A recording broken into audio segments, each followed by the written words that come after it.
जय हिंद दोस्तों, आज मैं लाया हूं आपके लिए अगला टॉपिक जो कि मैप रीडिंग का नेक्स्ट चीज़ है, जिसमें हम टाइप ऑफ मैप्स के बारे में पढ़ेंगे। तो पहले हम पढ़ लेते हैं कि पहले चीज़ें हमने पहले वीडियो में क्या क्या पढ़ा था, रिवाइज करते हुए हम आगे बढ़ते हैं। तो जैसा ही मैंने फर्स्ट वीडियो में बात किया था कि मैप रीडिंग हमारे लिए क्यों ज़रूरी है। अगर आप कोई भी सिपाही बनना चाहते हो तो मैप रीडिंग और फायरिंग ये काफ़ी इंपॉर्टेंट चैप्टर होता है किसी भी सैनिक के लिए।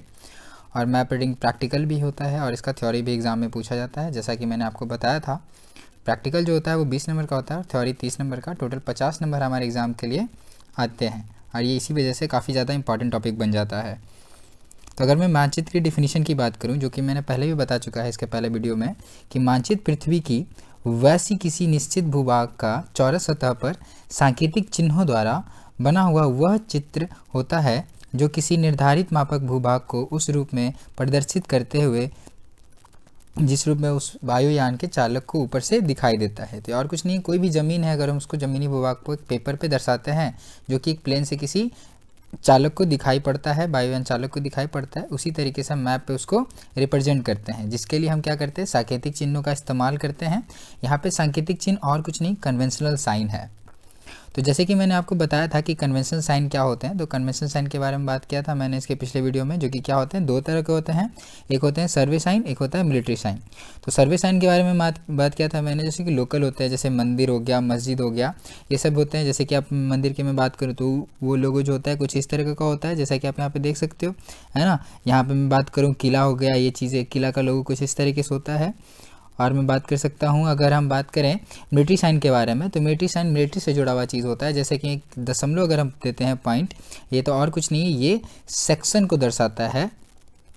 और मैं अगर 2-3 बिंदु दे देता हूँ तो ये प्लाटून को दर्शाता है। और 2 लकीर में अगर दे दूँ तो ये बटालियन को दर्शाता है। ठीक है, इसी तरह और भी बहुत सारे सिंबल हैं, जैसा कि आप यहाँ पे देख सकते हो, ये जो चीज़ है ये इन्फेंट्री को दर्शाती है। इस तरह का काफ़ी सारा चीज़ जो कि जुड़ा हुआ है मिलिट्री से, और मिलिट्री उसका सिंबल तैयार करती है, उसको हम बोलते हैं मिलिट्री साइन। तो मैप रीडिंग का एक छोटा सा और डिफिनेशन आप देख सकते हो कि किसी कागज़ पर ज़मीनी भूभाग को एक निश्चित स्केल में कन्वेंशन साइन की सहायता से दर्शाया गया हो, उसे मैप कहते हैं। ये एक छोटा सा डिफिनेशन है जो आप खुद से लिख सकते हो। बस आपको डिफिनेशन देने के दौरान आपको 2 चीज़ें इस्तेमाल करनी होती है। वो 2 चीज़ें क्या है, तो वो कन्वेंशनल साइन है, जैसा कि आप देख सकते हो कन्वेंशन साइन, और एक निश्चित स्केल, इसका भी आपको इस्तेमाल करना है डिफिनीशन के देने के दौरान। जब भी आप उसको लिखो या किसी को बताओ तो आपको ये 2 डिफिनीशन में शब्द रखने ही हैं, एक निश्चित स्केल और कन्वेंशनल साइन। कन्वेंशनल साइन मैंने देखा था पिछले वीडियो, तो जैसा कि मैंने पिछले वीडियो में देखा था कन्वेंशनल साइन का डिफिनीशन क्या होता है, यहाँ मैंने उसको फिर से लिख दिया है। जैसा कि आप यहाँ पे देख सकते हो कि सर्वे ऑफ इंडिया मिलिट्री द्वारा स्वीकार तैयार किए गए परंपरागत या निश्चित चिन्हों को कन्वेंशनल साइन कहते हैं, जिनके द्वारा जमीन के सभी प्राकृतिक और बनावटी निशानों को सर्वे मैप या अन्य स्केच पर दिखाया जाता है। जैसा कि मैंने आपको यहाँ पे समझाया था, ये सर्वे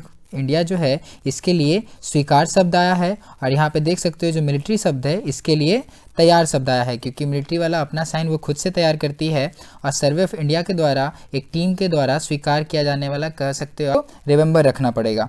तो अगर मैं आगे की बात करूं, जो कि मैंने पहले ही वीडियो में देखा था कि मानचित्र के अध्ययन से हमको क्या क्या ज्ञान प्राप्त होता है, तो आप देख सकते हो कि आप अपनी स्थिति ज्ञान कर सकते हो, दूसरे की स्थिति, दुश्मन की स्थिति ज्ञान कर सकते हो, और पता कर सकते हो एक स्थान से दूसरे स्थान की दूरी क्या है और दिशा क्या है, जो कि हम ऑन पोजीशन और मैप सेट करने के बाद कर सकते हैं काफ़ी आसानी से। फिर मार्च करने के लिए उचित रास्ता आप देख सकते हो कि मेरे लिए सही रास्ता कौन होगा, हम पे दुश्मन नज़र नहीं रख सके और आगे हम बढ़ सके, उसके लिए हम इस चीज़ का मदद ले सकते हैं, क्योंकि मैप में हमको ये भी जानकारियाँ दी रहती है कि कौन सी जगह ऊंचा है और कौन सी जगह नीचा है, तो ये चीज़ हमको पता किया जा सकता है। और दृष्टिगोचर की बात करें तो किस जगह से हम किस जगह पर नज़र रख सकते हैं, उसको बोलते हैं दृष्टिगोचरता, जो कि एक हिंदी शब्द है। तो मैप बनाने से पहले किन किन बातों का ध्यान दिया गया था और हमें उससे पहले क्या सीखने को मिलता है और किन बातों को ध्यान रखते हुए उनको तैयार किया गया था। तो मैप हमें क्या क्या सिखलाई देती है, उनके साथ साथ जो बात करें तो मैप बनाने के मुख्य उद्देश्य क्या थे। तो अगर मैं बात करूं प्रशासनिक कार्रवाई के लिए, जो प्रशासन उसमें कुछ कदम उठा सके, सैनिक कार्रवाई के लिए, जो कि मैंने इन सब पॉइंट बात की, ये सब सैनिक कार्रवाई से जुड़ा हुआ है। आप बात करते हो स्कूल में शिक्षा, आप स्कूल में भी ज्योग्राफी पढ़ते हो, जो कि क्या है, मैप से जुड़ा हुआ सब्जेक्ट है। सार्वजनिक निर्माण, लोगों को नॉलेज मिले मैप के बारे में, लोगों को जगह के बारे में पता चले कि कहाँ का कैसा ज्योग्राफी है, कहाँ का कैसा मौसम है। इससे हमको काफ़ी हद तक पता चलता है कौन सा इलाका पहाड़ी है, कौन सा इलाका नदी का है, जो कि हम देखते हैं रंग भर के, है ना। फिर पर्यटन के लिए जाके आप जानते हो तो मैप लेके अगर जाओ तो अभी आप गुम नहीं होगे, आप सही जगह मैप की मदद से पहुंच सकते हो बिना खुद को खोए। तो चलिए शुरू करते हैं आज का main topic, types of maps के बारे में।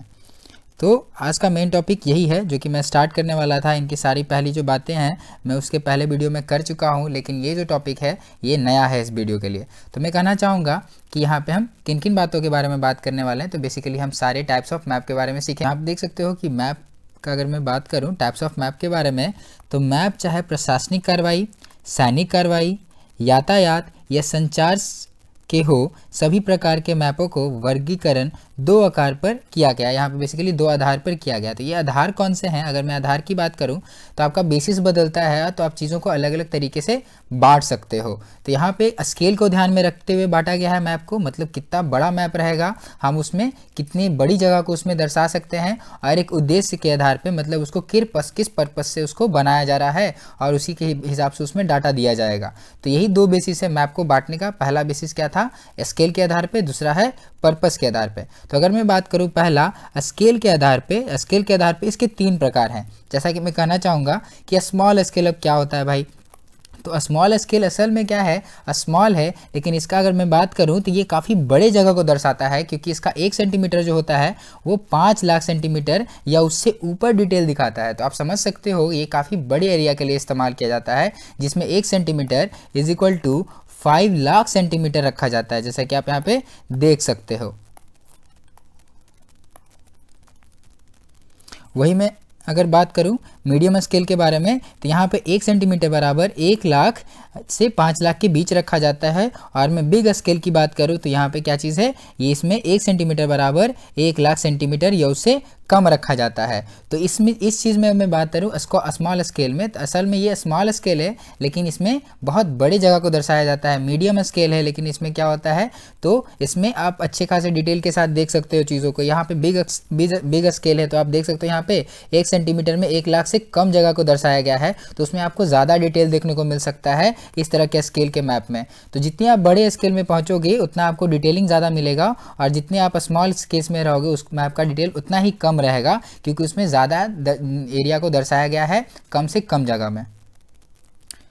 तो जैसा कि हमने पिछले वीडियो में देखा था स्केल के बारे में, अब मैं फिर मैं बात करता हूँ स्केल के बारे में, क्योंकि अभी मैंने पढ़ा स्केल को लेकर के मैप्स का डिवीज़न के बारे में। तो अगर मैं स्केल में बात करूँ तो किसी मानचित्र पर 2 स्थानों की मध्य की दूरी और धरातल पर उन्हीं स्थानों की मध्य की दूरी वास्तविक दूरी के अनुपात को मापक स्केल कहते हैं। जैसा कि हमने अगर बचपन में पढ़ा है तो आपको पता होगा कि हम अगर कोऑर्डिनेट ज्योमेट्री बनाते थे तो यहाँ पे हम 1 सेंटीमीटर तो लिखते थे, लेकिन इसके बराबर हम बहुत बड़ी बड़ी दूरियों को ले लेते थे उस पर हम ज़्यादा रिप्रेजेंट करने के लिए, क्योंकि हम कॉपी और कलम पे हम मतलब बेसिकली कॉपी और कलम से हम ज़्यादा 1 किलोमीटर तो पेज पे नहीं बना सकते। और यहाँ पे हम ज़मीन भूभाग को पेपर पे दर्शाने की कोशिश कर रहे हैं, तो हमको उसका मात्रक छोटा रखना पड़ेगा और काफ़ी छोटे मात्रक को काफ़ी बड़े लेंथ के बराबर करना पड़ेगा। इसी चीज़ को हम स्केल करते हैं। तो स्केल ये चीज़ और कुछ नहीं है, एक रेशियो है जो कि ज़मीन का ओरिजिनल दूरी और जो पेपर का दूरी है उस चीज़ का क्या है? एक रेशियो है, जो कि आप कह सकते हो कि वो आपको स्केल देता है। उम्मीद करता हूँ कि आपको स्केल क्लियर हो चुका होगा। तो अभी तक हमने सीख लिया कि स्केल के आधार पर मैप को किन तरीके से डिवाइड किया गया है, और उसके 3 प्रकार को सीख लिया, जिसमें हमने क्या सीखा? तो स्मॉल साइज मैप सीखा, स्मॉल स्केल वाले मैप सीखे, मीडियम स्केल वाले मैप सीखे और लार्ज स्केल वाले मैप सीखे। तो अभी हम सीखेंगे पर्पस के आधार पर जो उसको बांटा गया है भागों में, उनके बारे में सीखेंगे। तो मैं अगर बात करूँ पर्पस के आधार पर, तो इसका पहला सेक्शन क्या है? संपूर्ण सूचना वाले मैप। तो संपूर्ण सूचना वाले मैप का अगर मैं डिफिनीशन की बात करूँ तो आप देख सकते हैं यहाँ पे, इनमें हम उन मैपों को रखते हैं जिन्हें हम बड़ी स्केल को शामिल करते हैं और किसी एरिया का पूर्ण जानकारी उसमें समेटने की कोशिश कर सकते हो।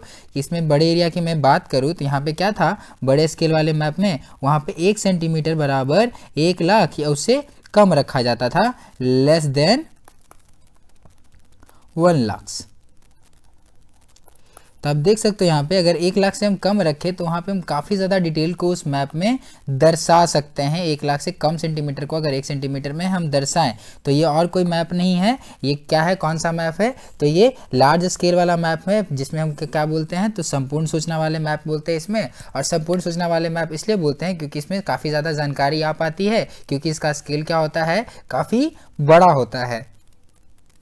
उसी तरह मैं सेकेंड पार्ट की बात करूं तो संबंधी बात करूं, इसमें संबंधी सूचना वाले मैप, तो आपको समझ में आ रहा होगा कि ये संबंधी सूचना वाले मैप कौन से हो सकते हैं। तो ये खास उद्देश्य से बनाए जाते हैं। तो अगर मैं कहना चाहूँगा कि पहला इसका है क्या चीज़, तो पहला इसका गाइड मैप है, दूसरा है रेल रोड मैप, तीसरा है रिलीफ मैप, चौथा यहाँ पे देख सकते हो एजुकेशन मैप, पांचवा यहाँ पे आउटलाइन मैप है। तो अगर मैं एक एक करके सबकी बात करूँ तो यहाँ पे गाइड मैप है जो कि किसके लिए बना होता है, जो यात्रा करते हैं, इधर से उधर घूमते फिरते हैं, उनकी जानकारी उसमें दी रहती है।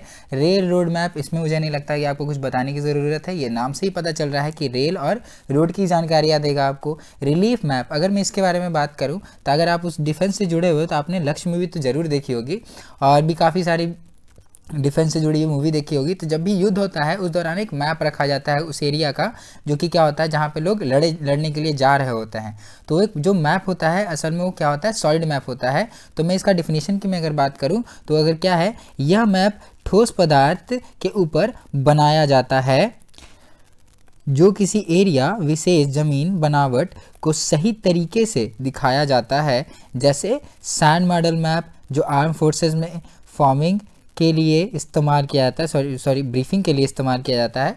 तो यहाँ पे हम देख सकते हैं, जैसा कि मैंने आप बात किया यहाँ पे लक्ष्य मूवी के बारे में, तो आपने लक्ष्य मूवी में देखा होगा एक छोटा सा मैप का इस्तेमाल किया जो कि क्या होता है, सॉलिड मैप होता है, जहाँ पे हम लोग लड़ाई करने जा रहे होते हैं या कोई कार्रवाई करने जा रहे होते हैं।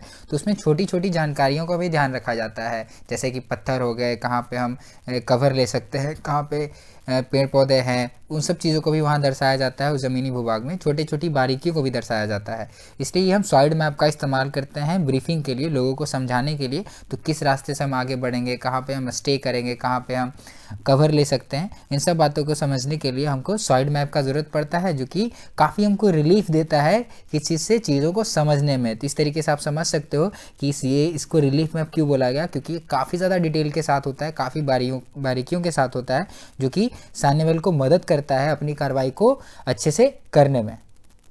और जैसा कि आप देख सकते हो एजुकेशन मैप भी वैसा ही है, नाम से ही पता चल रहा है एजुकेशन से इस्तेमाल किया जाने वाला मैप, एजुकेशन के लिए इस्तेमाल करने जाने वाला मैप। आप देख सकते हो यहाँ पे आउटलाइन मैप, तो आउटलाइन मैप यहाँ पे और कुछ नहीं है, represent famous places, sensitive areas and the main offices. यहाँ पे इस चीज़ को दर्शाने वाला जो एरिया होता है, बेसिकली जो मैप होता है, उसको यहाँ पे क्या कहा जाता है, आउटलाइन मैप कहा जाता है। तो आउटलाइन मैप क्या दर्शाता है, सेंसिटिव एरियाज वगैरह दिखाता है। और जो मेन ऑफिसेज होते हैं, गवर्नमेंट ऑफिसेज होते हैं, जैसे आप बोल सकते हो कि इनकम टैक्स डिपार्टमेंट हो गया, और आप बोल सकते हो आपदा प्रबंधन केंद्र हो गया, ये सब चीज़ें आपको कौन देता है, आउटलाइन मैप दिखाता है अपने मैप पे। तो चलिए आगे बढ़ते हैं तीसरे सेक्शन की तरफ, जो कि क्या है, सीमित सूचना वाले मैप। तो ये तीसरा सेक्शन है ना, सीमित सूचना वाले मैप। तो इसका मैं डिफिनीशन की बात करूं तो ये हमें क्या बताता है, तो इन मैपों में ना तो पूरी जानकारी दिखाई जाती है, न ही किसी उद्देश्य की पूर्ति होती है। इनमें सभी कुदरती व बनावटी भागों को एक बनावटी सीमा तक दिखाने की कोशिश की जाती है, जिसका संबंध विश्व से ज़्यादा होता है। तो कहने का मतलब यहाँ पे क्या है, सीमित सूचना वाले मैप, इसमें ज़्यादा कुछ डाटा नहीं दिया जाता है। अगर कोई भी देश इस डाटा को जान जाए तो कोई फ़र्क नहीं पड़ेगा, जैसे कि हम लोग वर्ल्ड मैप के बारे में पढ़ते हैं। ये सब क्या है, तो सीमित सूचना रखने वाला मैप है, जो कि क्या होता है, ज़्यादा ब्रीफिंग नहीं रखता है उस डाटा के बारे में। तो इसके अंदर आने वाले भी कुछ टाइप्स है इसके, जैसे कि मैं पहले बात करूं तो इसका पहला सेक्शन है क्या चीज़, एटलस मैप। तो एटलस मैप के बारे में अगर डिफिनीशन देखें हम इसका, तो ये बहुत छोटे स्केल के मैप होते हैं। इन मैपों में पूरी पृथ्वी, किसी महाद्वीप या दूसरे देश को एक पेज पर, पुस्तक पर दिखाया जाता है। जैसे कि आप यहाँ पे देख सकते हो, यहाँ पे और कुछ नहीं है, मतलब पूरे देश को एक पेज पे दिखाया जा रहा है। तो आपको क्या लगता है उसमें कितना ज़्यादा इन्फॉर्मेशन होगा, कुछ खास नहीं।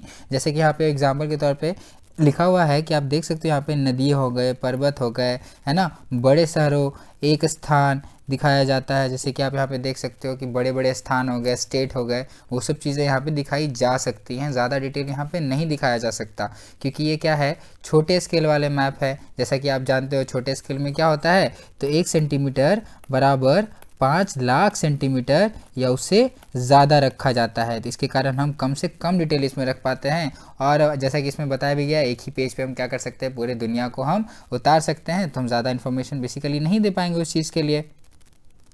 तो इसका अगला टॉपिक क्या है, इसका बेसिकली अगला पॉइंट कौन सा है, तो ये टैक्टिकल मैप है। तो अब टैक्टिकल मैप क्या होता है, अगर मैं टैक्टिकल के बारे में पढ़ूँ तो ये गुप्त रखे जाते हैं और ये गुप्त सैनिक सूचनाएं को प्रकट करते हैं। इनका निर्माण फ्लड स्केच से किया जाता है। तो यहाँ पे बेसिकली ये सिर्फ गुप्त रखा जाता है। ये आर्मी द्वारा, आर्मी का जो स्पेशल प्लेसेस होते हैं जहाँ पे कुछ खास चीज़ें रखी जाती हैं। फॉर एग्जांपल मैं कहना चाहूँगा यहाँ पे कुछ मिसाइल्स वगैरह हो गए या और भी इक्विपमेंट हो गए जो कि आर्मी से जुड़े हुए हैं और काफ़ी गुप्त रहना ज़रूरी है। थर्ड पॉइंट है इसका टोपोग्राफिकल मैप। अब टोपोग्राफिकल मैप क्या होता है, तो इसका मैं डिफिनीशन की बात करूँ तो इन मैपों में ज़मीन की सभी कुदरती भाग जैसे कि नदी, पहाड़, जंगल आदि और बनावटी चीज़ें जैसे सड़क, रेल लाइन, नहरें आदि दिखाई जाती हैं। तो ये भी डिफिनीशन से क्लियर है कि इसमें किन किन चीज़ों का वर्णन किया जाता है। तो आप यहाँ पे देख सकते हो, यहाँ पे प्राकृतिक और मैनमेड दोनों चीज़ों को दिखाया जाता है। जैसे कि नेचुरल देख सकते हो आप, नदी हो गया, पहाड़ हो गया, जंगल हो गया, इन सब चीज़ों को यहाँ पे दर्शाया जाता है। और इंसान द्वारा तैयार किए गए रेल हो गए, सड़क हो गए, नहरें हो गए आदि चीज़ें इस मैप में दिखाई जाती हैं। तो आज हमने जो पढ़ा, चलिए उन सारी बातों को फिर से रिवीजन कर लेते हैं। तो हमने मैप रीडिंग के बारे में आज कोई नई बातें पढ़ी। मैप रीडिंग का डिफिनीशन हमने पहले ही पढ़ चुका था पिछले वीडियो में। कन्वेंशन साइन के बारे में पढ़ लिया था, स्केल क्या होता है उसके बारे में पढ़ लिया था, और आज हमने दोबारा उसको रिवीजन भी कर लिया। तो साइज़ के अकॉर्डिंग इनमें क्या हुआ था, मैप रीडिंग को 2 बेसिस पे डिवाइड किया गया था। पहला बेसिस क्या था उसका, साइज़ था, जो कि हम क्या बोलते हैं, इसकी जगह आप इसको स्केल भी बोलते हैं। दूसरा क्या था उसका, पर्पस के बेसिस पे उसको डिवाइड किया गया था। तो मैं अगर साइज़ की बात करूँ, साइज़ में पहला क्या होता है, स्मॉल होता है, जिसमें 1 सेंटीमीटर बराबर कितना रखा गया था, 5 लाख सेंटीमीटर, उससे ज़्यादा रखा गया था। क्लियर है आपको, है ना। और मैं अगर मीडियम की बात करूँ तो मीडियम में क्या रखा गया था, 5 लाख टू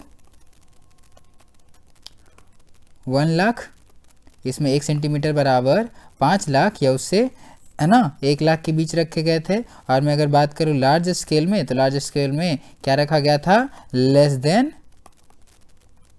1 लाख, है ना, 1 सेंटीमीटर बराबर। तो इसमें आप देख सकते हो इसमें काफ़ी ज़्यादा डिटेल रहेगा। अगर वो लार्ज स्केल मैप है तो मीडियम स्केल रहेगा तो थोड़ा कम डिटेल, और स्मॉल स्केल है तो उस मैप में क्या होगा, ज़्यादा डिटेल नहीं हो पाएगा, क्योंकि उसमें बड़े एरिया को कम से कम जगहों में दर्शाया जाता है। अगर मैं पर्पस की बात करूँ तो पर्पस के अकॉर्डिंग हमने देखा था संपूर्ण सूचना वाले मैप। संपूर्ण सूचना वाले मैप के बारे में बात करूं तो ये कौन से स्केल में आता था, ये लार्ज स्केल में आता था, जिसमें काफ़ी ज़्यादा जानकारियाँ दी जा सकती थी। इस वजह से इसमें क्या नाम रखा गया इसका, संपूर्ण सूचना वाले मैप। और लार्ज स्केल साइज वाले मैप इसमें आएंगे, क्योंकि इस स्केल में क्या हो सकता था, काफ़ी ज़्यादा डिटेल दिया जा सकता है, क्योंकि इसमें छोटे स्केल को क्या रखा गया था, छोटे लेंथ के बराबर रखा गया था। जैसे कि आप यहाँ पे देख सकते हो, यहाँ पे क्या है, 1 सेंटीमीटर बराबर 1 लाख सेंटीमीटर या उससे कम है, तो उसमें काफ़ी ज़्यादा इन्फॉर्मेशन दिया जा सकता है, क्योंकि ये मैप काफ़ी डिटेल के साथ लिख सकते हैं हम चीज़ों को। फिर संबंधी सूचना वाले मैप में हम इसके टाइप देखे थे कि गाइड मैप क्या होता है, जो यात्रा करने वाले लोग होते हैं उसके लिए ज़रूरी होता है। फिर रोड मैप हो गया, रेल मैप हो गया, रोड मैप हो गया, रिलीफ मैप हो गया जो कि एक सॉलिड मैप हो गया, एजुकेशन मैप हो गया जो कि पढ़ाई के लिए इस्तेमाल होता है, आउटलाइन जो फेमस प्लेसेस दिखाने के लिए इस्तेमाल होता है। उसी तरह मैं बात करूँ सीमित सूचना वाले मैप, सीमित सूचना वाले मैप में क्या था, एक एटलस मैप था, टैक्टिकल मैप था, और क्या था, टोपोग्राफिकल मैप था, जो कि मैंने सारा डिफिनीशन आपको लिखा दिया हूँ, बता दिया, चीज़ों को समझा दिया हूँ। तो उम्मीद करता हूँ आपको सारी बातें समझ में आई होंगी आज की, जो कि मैप के टाइप्स क्या होते हैं, इनमें काफ़ी सारे सवाल पूछे जा सकते हैं। तो अगला मेरा वीडियो होने वाला है किस चीज़ पे, तो अगले हम पढ़ेंगे इसके इंस्ट्रूमेंट्स के बारे में, ऑन पोजीशन निकालने के बारे में।